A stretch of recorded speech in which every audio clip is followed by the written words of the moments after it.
हमारा बेटी को ना नौकरी चाहिए नहीं चाकरी चाहिए, कुछ नहीं चाहिए, बस उसका किडनी निकाल करके उतना ही पैसा चाहिए, किडनी निकाल कर करके चारों को हमारा बेटी को पैसा मिल जाना चाहिए। पप्पी ऐसा है कम से कम एक परवस्ती कर दो तो माइक नौकरी दिला दे तब न रहते। एक ब्याह शादी सब कुछ पढ़ाई लिखाई बहुत अच्छा रहे लड़का एक पापा। पहला गोली वो अपराधी चलाया था उसी समय पकड़ लिया गया होता तो शायद जो है चंदन की मौत नहीं होती। दूसरा गोली चलाया उसी समय पकड़ लिया गया होता, 1 किलोमीटर 2 किलोमीटर के अंदर पकड़ लिया गया होता। इन लोगों से सवाल पूछना है पूछिए, जितना भी टांग खींचना है खींचिए, जितना भी निगेटिव खबर दिखाना है दिखाइए, लेकिन हो सके तो किसी का मदद करने का प्रयास कीजिए। धरती पर सिर्फ 2 ही जाति है, गरीब और अमीर। अमीर के लिए सारा सिस्टम कानून सबका दरवाजा खुला हुआ है और गरीब के लिए सब कुछ बंद है। भैया बहुत शांत स्वभाव के आदमी थे और उनसे आप गुस्सा से बोल देते ना तो वो खुशी से अपना रास्ता दूसरा नाप लेते थे। क्या गुनाह है? ये लोग पाकिस्तानी हैं, ये लोग आतंकवादी हैं, ये लोग नक्सलवादी हैं। क्या गुनाह है इन लोगों का? क्यों इन लोगों ने खो दिया अपना सहारा?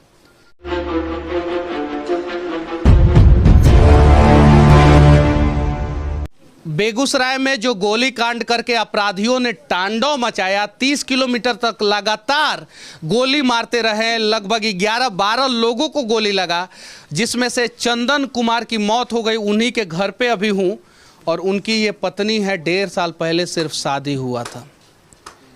जरा सोचिए इनका क्या गुनाह था। उनकी दादी है ये, उनके सारे परिवार वाले हैं ये लोग।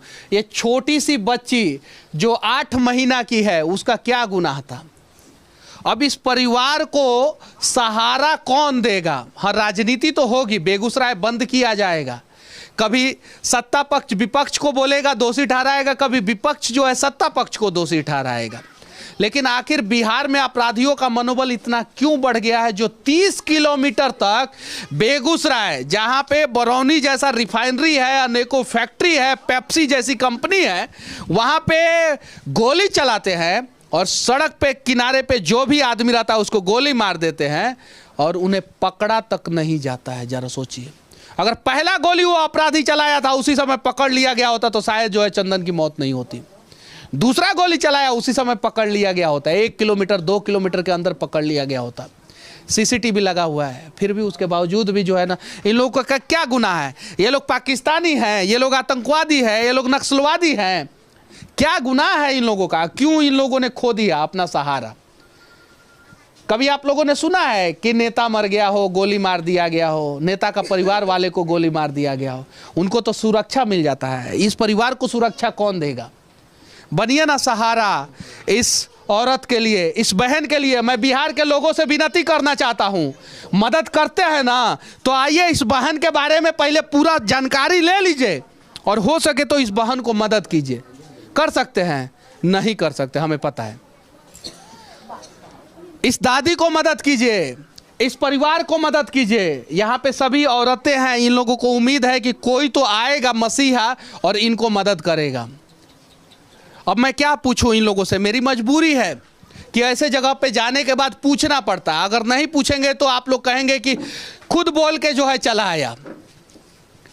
कैसे थे आपके पति? कितना प्यार करते थे? अब कैसा महसूस कर रही हैं? क्या किया जाए? कौन है आप? कितना दिन पहले शादी हुआ? कितने बच्चे हैं? क्या करूं हम? क्या करें हम? बताइए। अगर आप लोगों के अंदर इंसानियत होता तो शायद जो है प्रशासन से पहले जो है बिहार के लोग जो है अपराध की घटनाओं पे लगाम लगा देते। लेकिन हमें कोई मतलब नहीं है, हर चीज़ को जातीय रंग दे देना। विधायक जी हमारे जाति के हैं तो विरोध नहीं करेंगे, सांसद जी हमारे जाति के हैं तो विरोध नहीं करेंगे। अरे धरती पर सिर्फ 2 ही जाति है, गरीब और अमीर। अमीर के लिए सारा सिस्टम कानून सबका दरवाजा खुला हुआ है और गरीब के लिए सब कुछ बंद है। सोचिए। क्या नाम हुआ चाची आपका? कविता कुमार। अच्छा, चंदन कौन थे आपके? चंदन जमाई भी। जमाई थे? हाँ। अच्छा, कितना साल उम्र था उनका? उसका 30 साल। 30 साल। हाँ। अच्छा, आपका क्या नाम है दीदी? रानी। अच्छा, अब आप लोग चाहती क्या हैं? चाहते हैं सर, सीएम साहब से यही चाहते हैं, हमको सरकारी जॉब चाहिए मेरे ननद के लिए।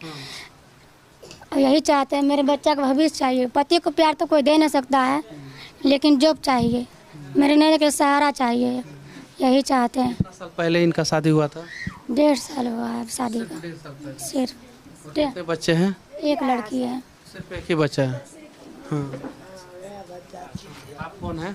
हमें मामा छिए नहीं सजा एकरा करबो तो हमरा रुपया की होते, हमें केना के जीबै बचबै, एकरे बल से हमहूँ बचबै।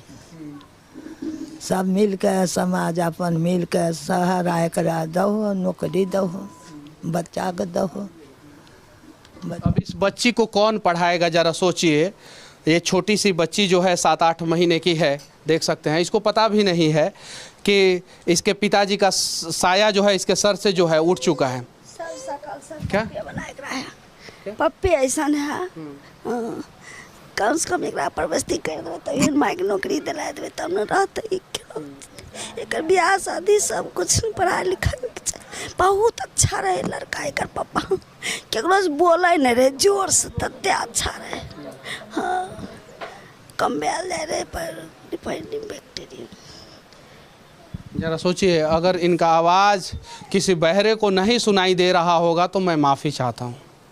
बनिए ना इन गरीबों का आवाज़, बनिए ना इन गरीबों का सहारा। किसने रोका है? यहाँ पे बहुत सारे लोग आए हैं और बहुत सारे लोग आए थे और आएंगे भी।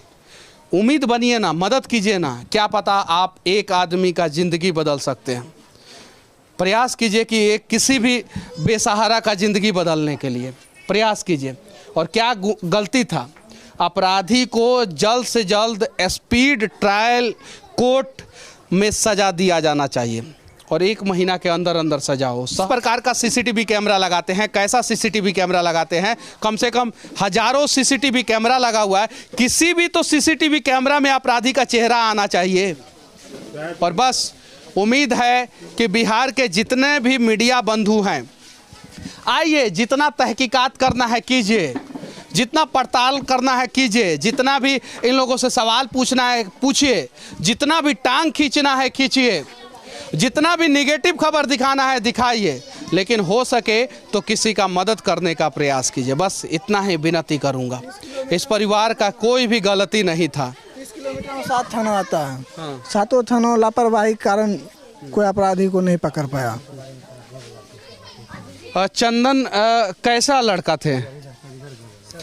सर, पूरा समाज उनके लिए रोया। और कैसा थे पूछिए, किसी से झगड़ा का मतलब सिर्फ और सिर्फ गरीब और अमीर होता है। जाति मत समझ जाइएगा लोग, धर्म मत समझ जाइएगा लोग। आप लोग जब तक जाति और धर्म में समाज को बांटते रहेंगे तब तक इस प्रकार का घटना घटते रहेगा। कैसा लड़का थे चंदन भैया? बहुत शांत स्वभाव के आदमी थे और उनसे आप गुस्सा से बोल देते ना तो वो खुशी से अपना रास्ता दूसरा नाप लेते थे। किसी से झगड़ा उगड़ा होता है? अभी किसी समिति थे चंदन भैया, पंचायत समिति रह चुके हैं। इससे पहले समिति रह चुके हैं। जो भी कोई आया है हमारा बेटी की ज़िंदगी के बारे में कुछ नहीं बोला है, और जो भी बोला है वो होगा या नहीं होगा वो कोई लिखी तर नहीं है। दूसरी नंबर, जो हमारे बेटी को विधवा बनाया है, वो यदि बदमाश पकड़ा जाता है या पकड़ा गया तो उसको किडनी बेच करके हमारा बेटी को सहारा के लिए पैसा मिल जाना चाहिए। बहुत बड़ी बात इन्होंने बोला है। उस अपराधी को फांसी पे लटकाने से पहले उस अपराधी का दोनों किडनी बेच दीजिए, लीवर बेच दीजिए, और उससे कम से कम 5 करोड़ रुपया आएगा और इस बच्ची को मदद कीजिए। ये अपने आप में भारत के इतिहास में एक नया बदलाव होगा कि जो भी अपराधी किसी भी प्रकार का अपराध करते हैं, अगर वो पकड़े जाते हैं और उन पर दोष साबित हो जाता है तो उनका किडनी लीवर बेच के जो है ना पीड़ित परिवार का मदद किया जाए। बहुत बढ़िया चाचा जी। किसी नेता के आगे फिर हाथ फैलाने की जरूरत नहीं पड़ेगी और फिर कोई अपराधी जो है ना अपराध की घटना को अंजाम देने से पहले 10 बार जरूर सोचेगा 100 बार सोचेगा। अपराधी नहीं करेगा, सोच लेगा कि मेरा बेटी का शादी 1.5 साल पहले हुआ था और आज जो है अपराधी के वजह से विधवा हो गई है। 8 महीना का बच्चा है। जरा सोचिए, बस भारतीय न्याय व्यवस्था में कुछ सुधार किया जाए और इस प्रकार की अपराध की घटना को अंजाम देने वाले का किडनी लीवर बेच दिया जाए। हाँ, हमारा बेटी को ना नौकरी चाहिए नहीं चाकरी चाहिए, कुछ नहीं चाहिए, बस उसका किडनी निकाल करके उतना ही पैसा चाहिए, किडनी निकाल कर करके चारों को हमारा बेटी को पैसा मिल जाना चाहिए। चलिए, एक मैं विनती करना चाहता हूँ आप लोगों से। आप लोग चंदन के घर पे आए हैं, आधे से अधिक लोगों के मुंह में गुटखा है। जिसके मुंह में है वो समझ जाएगा। जिसके मैं किसी का चेहरा मैं नहीं दिखाना चाहता हूँ, छोड़ दीजिए लोग। चंदन की मौत गोली से हुई है, आप लोगों की मौत कैंसर से हो जाएगी। छिपने की जरूरत नहीं है, मैं आप लोगों के लिए बोल रहा हूँ। बस प्रण लीजिए लोग। कोई पिता अगर गुटखा खा रहा है तो उसका बच्चा खाएगा, कोई बच्चा खा रहा है तो वो गलत कर रहा है। मैं विनती करना